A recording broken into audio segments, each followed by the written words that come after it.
What's up, my people? Today we are talking about quick journal prompts. If you are someone who has had a lifelong practice of journaling, you are going to love this episode. But if you're also someone who's slightly curious about how to keep a journal practice, this is the episode for you. And while you're at it, like, subscribe, drop me a comment. Are you a journaler or are you not?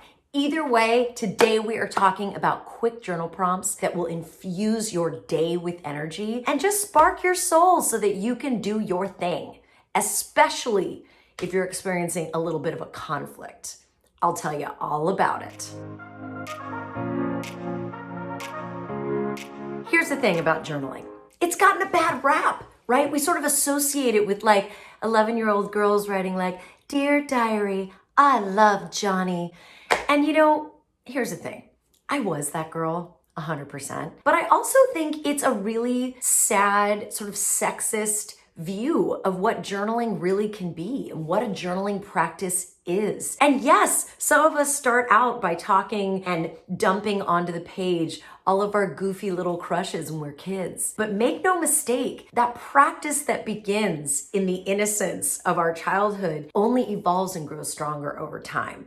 And those of you who have been journaling all your lives, you're like, amen, sister. But for those of you watching who are just kind of exploring journaling as a practice, what I want you to know is this: you can use journaling in all kinds of different ways and in all different parts of your day. So for example, just to give you some context of how I use my journal and journal prompts, my journaling begins first thing in the morning. Absolutely non-negotiable part of my morning ritual is writing 3 pages. I use Julia Cameron's morning pages method, and the morning pages are a godsend. And feel free to Google it if you don't know what I'm talking about. But the purpose of that morning pages practice is that you just barf your random thoughts onto the page. You barf your pettiness, your worries, your anxieties, your crazy. All of us wake up with the existential anxiety of being human. And by allowing a journal to absorb all of that crazy, it cleans it out so that when we show up to our day, when we show up to our tasks, we arrive with a clear mind, right? We have a place to barf out all of the pettiness so that when we begin to work or we begin to engage with whatever the day is asking us to engage with, we show up clear-headed. It is so powerful. I think there's this really common misperception that journals are for deep thoughts. You know, sometimes deep thoughts do show up. Sometimes we have major ahas, but part of your journal practice, the quickest journal prompt in the world, is just to simply ask yourself, what am I thinking? What am I looking at? What is in my surroundings?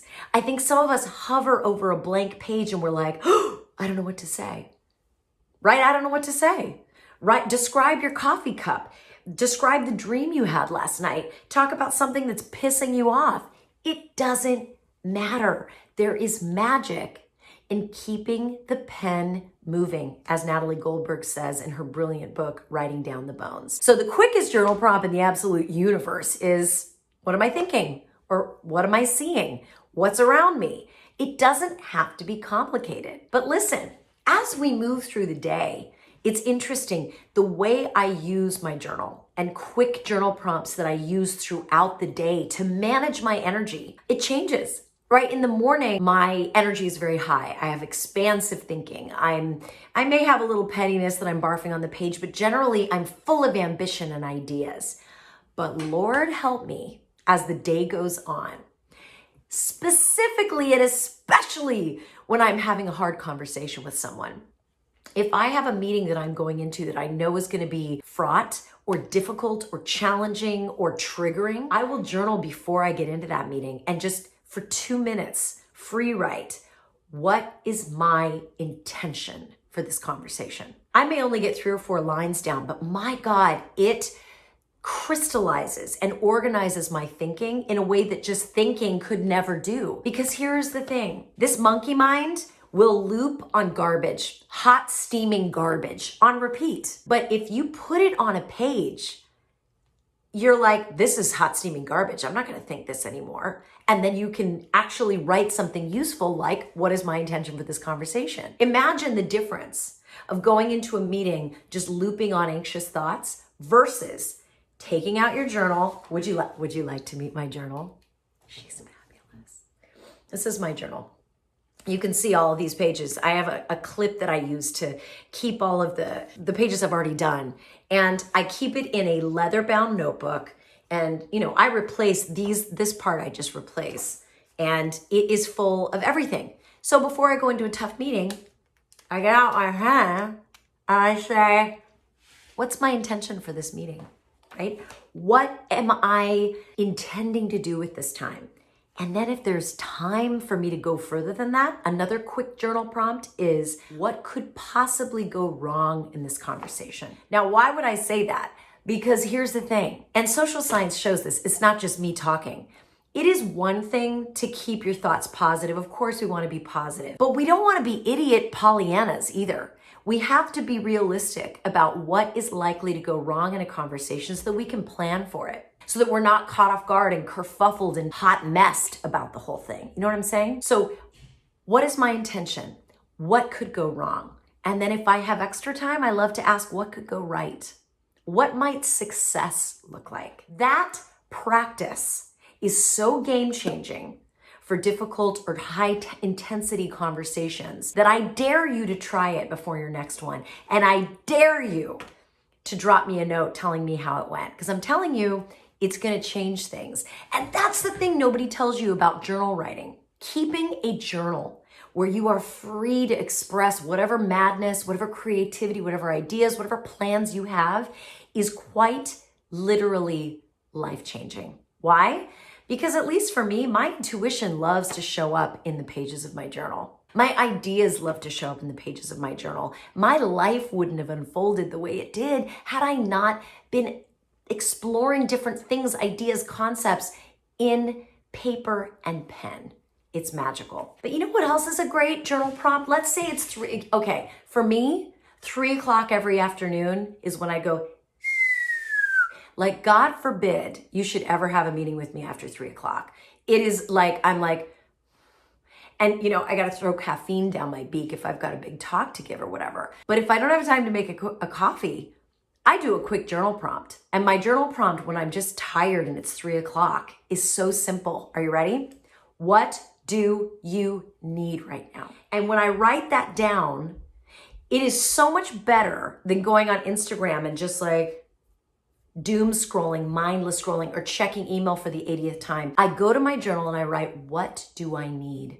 Usually what I need is just 60 seconds of breathing, calming down, settling into my body, sending nice deep breaths into my belly, just a minute to myself. Now, the reason why that's so powerful in the form of a journal prompt is that I then give it to myself versus checking email and scrolling, which just bounces my psyche in about 10 different directions instead of allowing me to reset. So what I want you to know about this practice is that it doesn't have to be some big hairy thing where you're like, oh my God, there's a blank page. Just let it be garbage for a little bit. Let yourself just say what you want to say. And what you will learn is that your mind functions better when it has some space on a page to articulate what it wants to think, what it wants to say. And it allows you to evaluate which of your thoughts is useful and constructive and which of your thoughts is just nuts. Because insane thought generator is real. That's what Ben Kiker calls our thinking mind, our insane thought generator. And by having a journal practice, even if it's just quick journal prompts, you are going to think more clearly, you're going to be more creative, and you're going to be about 10 times more resilient through your day. So if that's not a reason to get involved with the journal practice, I don't even know what is. So what I challenge you to do is try using a few quick journal prompts today and see how it changes the game. Hey, I hope that was helpful. I love hearing from you. Drop me a note, drop me a comment, and for the love of God, please hit subscribe. I am trying so hard to get to 1,000 subscribers so that the algorithm will notice me. So every time you tell a friend, you share an episode, it is game-changingly wonderful if you can subscribe and get your friends to subscribe. So shine on. We need your light. We'll see you next time.